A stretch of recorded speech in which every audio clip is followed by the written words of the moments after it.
Вот в зиме были балы, мы там с моей Аннушкой, ох, как танцевали. Вот за вашу Аннушку и выпьем.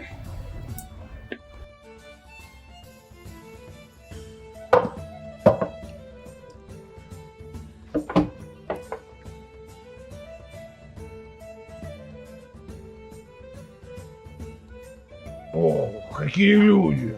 Геральт, ты уже грохнул того монстра. Ты сказал, что твоих торговцев пожрали утопцы. Ну да, южные такие мерзкие с тупырями.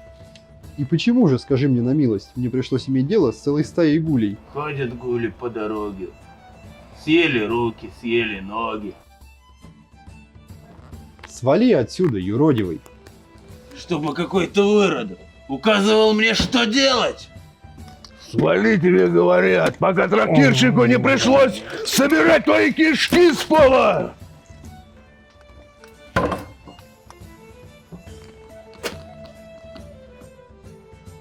Ну и что там гули? Что ты нахер меня пошлешь? Давай, сука, я тебя тоже нахер пошлю. И что? Обнимемся вместе нахер пойдем? Да все одно. Заказ я выполнил, вот только гули у меня по другому тарифу. Что ты торгуешься, как девка портовая? Или угрожать мне вздумал? Вздумал бы я тебе угрожать, я бы живого притащил, мне не сложно. Да ладно, заплачу я тебе. Двойную цену.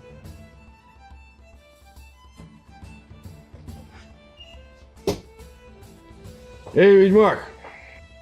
Чего тебе? А ты меч свой серебряный где прохерил?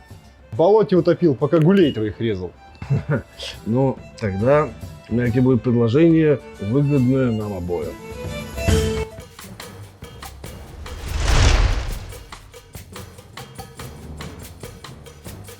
Ненавижу, блядь, порталы.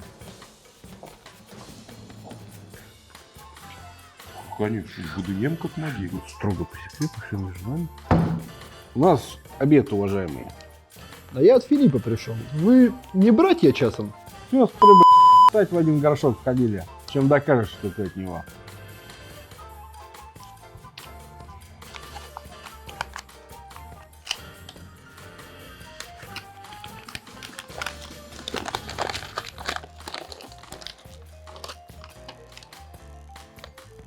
Ну, мужики, документы у него в порядке.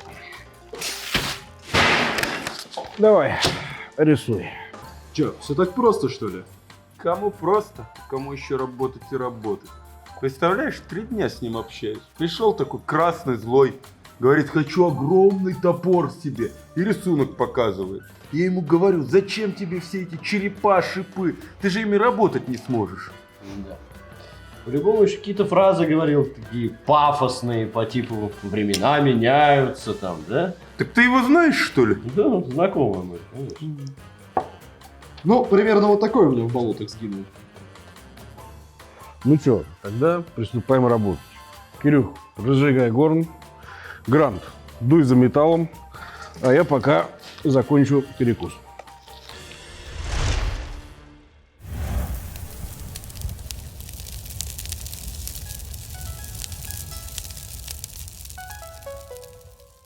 Всем привет, дорогие друзья! С вами канал Red Forge и я, Сергей Гуренков. И сегодня мы с вами будем наконец-то делать меч. Да не абы какой, а ведьмачий, настоящий. Но перед тем, как мы начнем этот прекраснейший процесс, я предлагаю тебе поставить паузу и поставить нам лайк. Ну что, поставил? Молодец, а то я думал, как всегда, забудешь. Но сначала я тебе расскажу об интересном кузнечном качестве. Главное в кузнеце – это совсем не наличие бороды или сильных рук. На самом деле это умение правильно расчертить и рассчитать свой эскиз. Именно поэтому мы сделаем на компьютере точнейший чертеж, миллиметрик в миллиметрик, как все это должно выглядеть, распечатаем в нужном нам формате, чтобы сделать все максимально идеально. Ну а когда мы закончим наши изделия, я очень хочу увидеть твой комментарий. Пожалуйста, напиши, как тебе изделие, как тебе наша работа, как тебе наша атмосфера и творчество. Крайне интересно, что ты обо всем этом думаешь. А если забудешь, я тебя... Что ж, давайте посмотрим, какой меч от нас хочет заказчик. Судя по референсу, который вы видите на экране, дело мы имеем с серебряным мечом Ведьмака из сериала Netflix. Получив эту информацию, мы отправились пересматривать весь первый сезон, чтобы узнать, участвовал ли этот меч в каких-либо сложных боевых сценах. Ведь от этого зависит одна маленькая хитрость, о которой мы расскажем чуть позже. Пока лишь скажем, что меч этот очень странный и не очень приспособлен для реального боя. Однако, это мы постараемся исправить.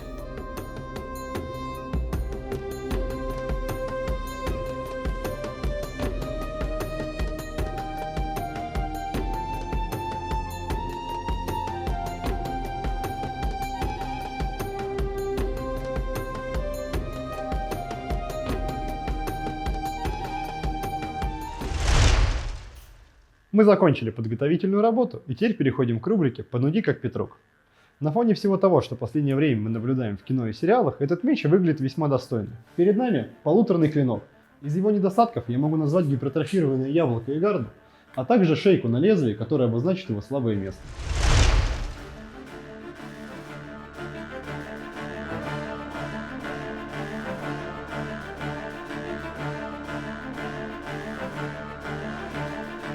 Как и всегда в наших роликах, мы расскажем вам, какую сталь и почему используем. Черт его знает, кого и что будет рубить этим мечом наш беловолосый друг, посему возьмем усредненный вариант. Будем использовать сталь 60S2. Она и закалку держит хорошо, и амортизационными качествами обладает очень неплохими.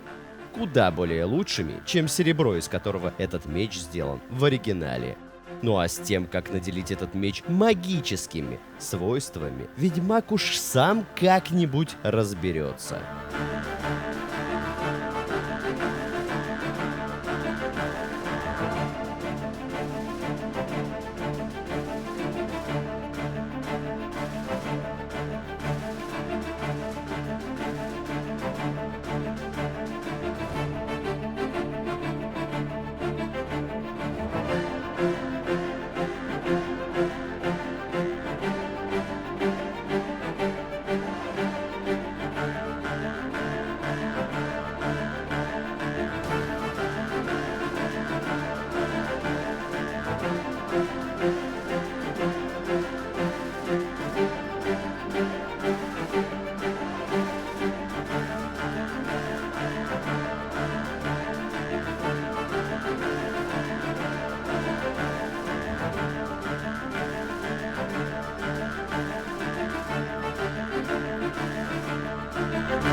Мы закончили ковать полосу для нашего будущего меча и теперь переходим к отковыванию спусков. Спуски — это та часть лезвия, которая сужается к режущей кромке. В нашем случае они будут начинаться у центра клинка, образуя ребро вдоль всей его длины.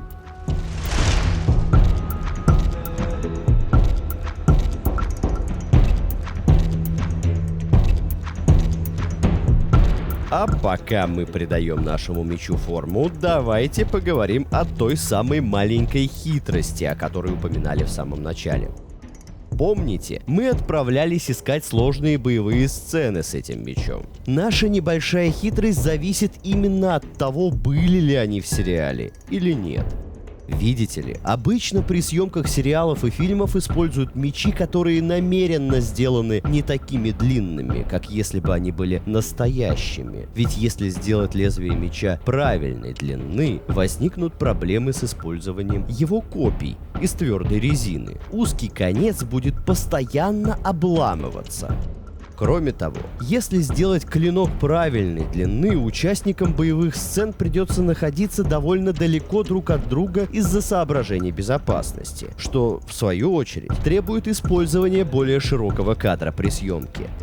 Именно поэтому, удостоверившись, что на съемках Ведьмака создатели прибегали к такой хитрости, мы с чистой совестью увеличили длину клинка до верных значений.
Я закончил ковку нашего меча и пойду немного передохну, а тем временем меч отправляется на предварительную слесарную обработку.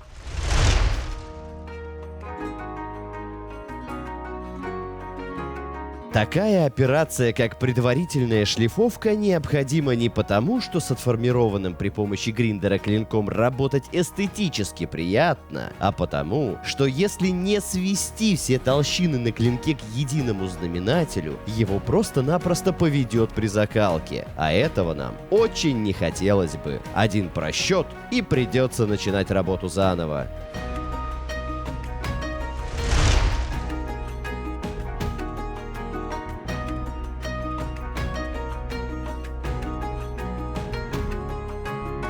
Для того, чтобы всадное отверстие в гарде меча максимально точно повторяло его форму и соответствовало размерам конкретно данного изделия, нам нужно будет сделать точную копию хвостовика и начала клинка нашего меча в виде прошивня и сформировать им отверстие в заготовке. И только потом перейти к формированию общего вида гарды.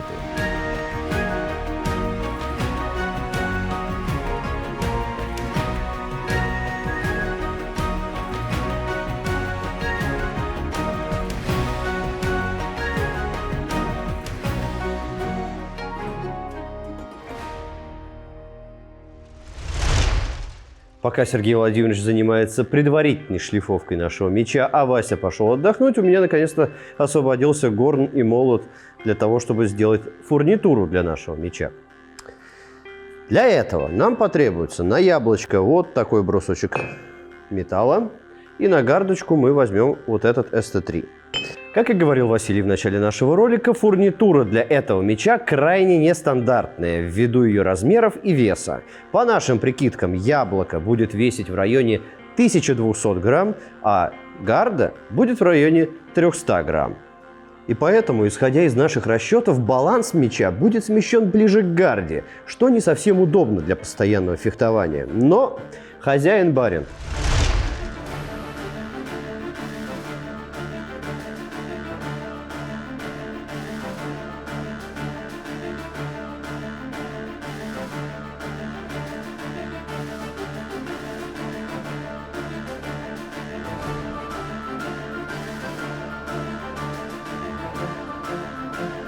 После всех нехитрых манипуляций с изготовлением прошивня настало время решить самую сложную задачу — ровно прошить отверстие в заготовке под гарду. Затем придать ей форму точными ударами молотка, финально отформовать отверстие для всадки клинка и отшлифовать для придания эстетического вида.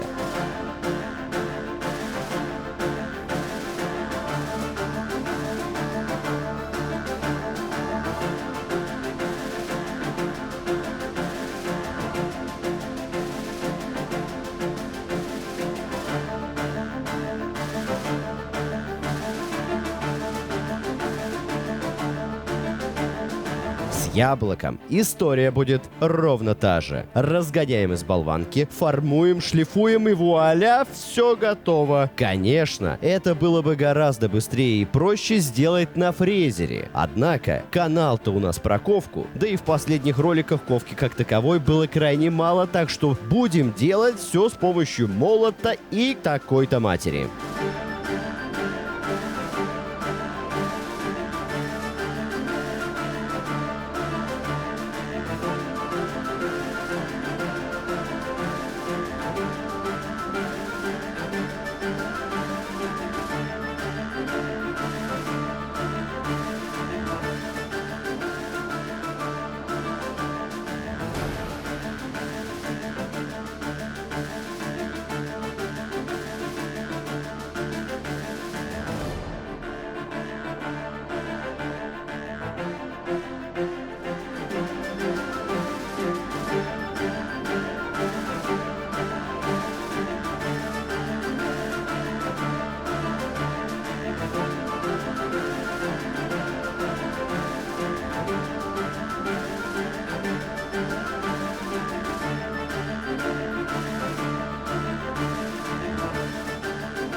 Закалка — это один из самых красивых и сложных процессов в создании мечей. А посему я просто скажу, что калить этот клинок мы будем в масле при температуре не более 850 градусов. И не буду отвлекать вас от созерцания этого мистического процесса.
Вот мы с вами снова встретились на этапе, когда изделие отправилось на отпуск, а значит, самое время заняться гравировочкой. Гравировка у нас несложная, она украшает гарду меча, представляет из себя просто пересечение прямых линий, из которых получается геометрический узор. На выступающих частях гарды получается маленькая сеточка. Здесь важно пройтись маленькой фрезой, которая этот узор собой не перекроет. Ну, собственно, тут особо и нечего рассказывать, поэтому предлагаю начинать.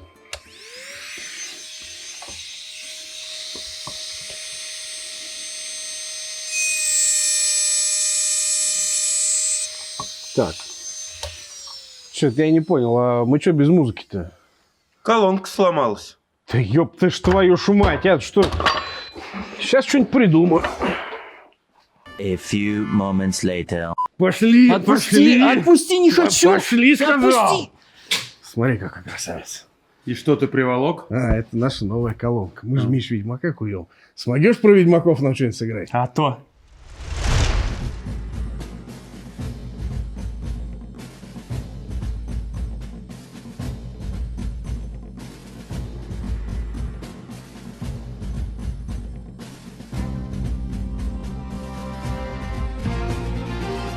Их согнали стаей воевать за нас. Но не каждый станет ведьмаком за раз. Будешь нам, как брат, зря слез не лей. Забудь про свой родимый дом. Только так станешь ты ведьмаком. Будешь ты мутантом, к ядам всем готов. Обретешь таланты, победить врагов. Он пока слабак и жалкий трус, но мечта его в одном. Должен он стать потом ведьмаком. Поет, конечно, этот словей знатно, но возникают у меня вопросики по поводу его сказочек. Ведь в славянских землях ведьмаки это были совсем не мутанты, терминаторы. Это были скорее воины-ведуны, которые умели и по морде надавать, и нечисть успокоить. Вот. Они, собственно, знали много всего от слова «ведать». потому и ведуны. Так что ведьмаки и кузнецы – это родственные души, они знают и умеют намного больше, чем обычные люди. Вот заодно и заказики нам подбрасывают, и колонками своими делятся. И он всегда как грифон опасен, неукротим, как хмельной угар.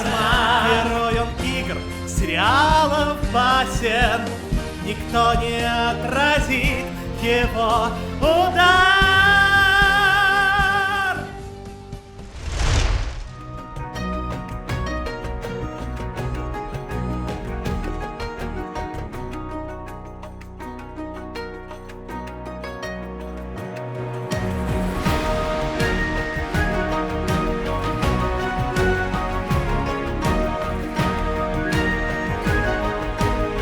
Что ж, вот мы и добрались до финальной шлифовки и создания дола. Вы у нас умненькие и наверняка знаете, что канавка на клинке вовсе не называется кровостоком, а имеет четкое определение дол. И он вовсе не предназначен для стока крови жертвы. Самая главная функция дола — это сделать клинок легче, чтобы в бою тебе не пришлось махать 5-килограммовым дрыном. Да, меч с долом немного теряет в прочности и жесткости, но становится более гибким и упругим. Ну а слово «кровосток» могло применяться разве что к повязке на копье конного воина. Этот шелковый платочек не позволял крови стекать по древку, перенаправляя ее вниз, из-за чего руки всадника не скользили.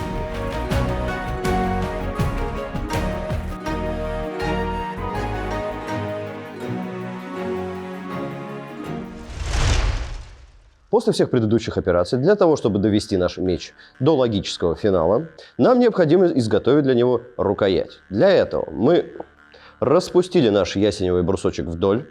Далее, с помощью таких высокоточных инструментов, как карандаш и наши глаза, нам необходимо разметить центра заготовок и впоследствии приложить заготовки так к нашему хвостовику, чтобы не образовывалось никаких щелей между гардой и заготовкой. Обрисовать хвостовик и выбрать канавку с помощью стамесок.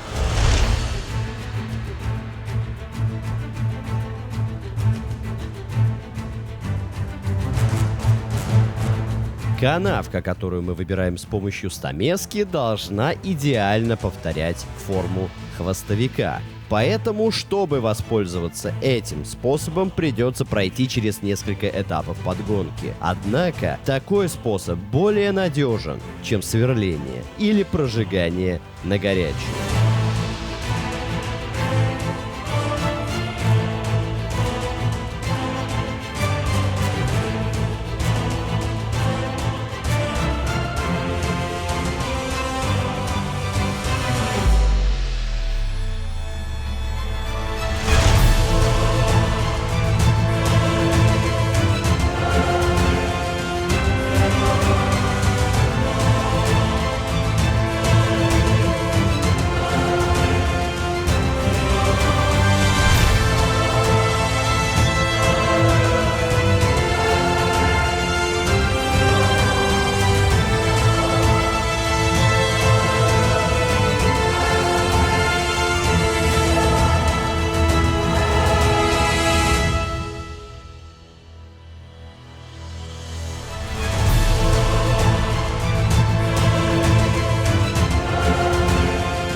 Ну что, великий воин, получи свой меч. Мы тебе его даже заботливо упаковали. Ну да. Клинок пока не видно, но в руку ложится хорошо. А ты скажи, Филипп, а что вдруг решил меч требовать? О, это довольно длинная, но забавная история. В ней замешан Филипп, болото и гули. И, наверное, парочка симпатичных телочек. Только гули. Ну а вы ставьте лайки, подписывайтесь на канал и пишите в комментариях, какого следующего персонажа вы хотите увидеть в роликах Redforge, для того, чтобы обновить ему снаряжение. Всем пока!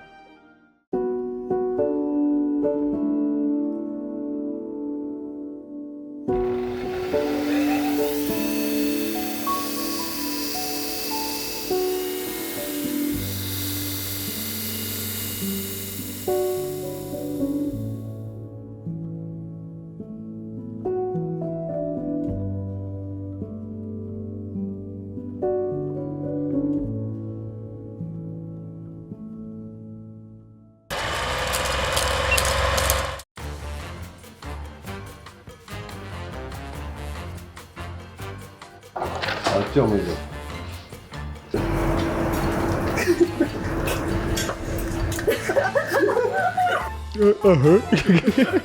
Отлично. Теперь мы поняли, какие слова произносить нельзя. А он по буквам соберет. Бесстрашный, хороший человек. Да. Да.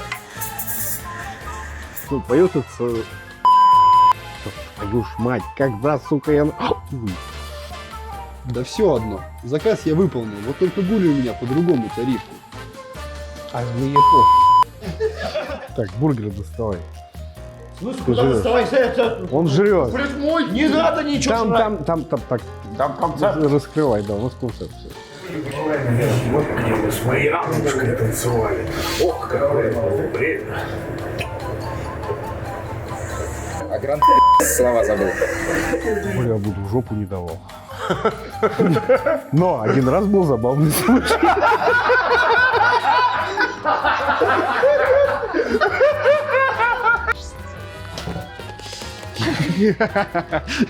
Просто...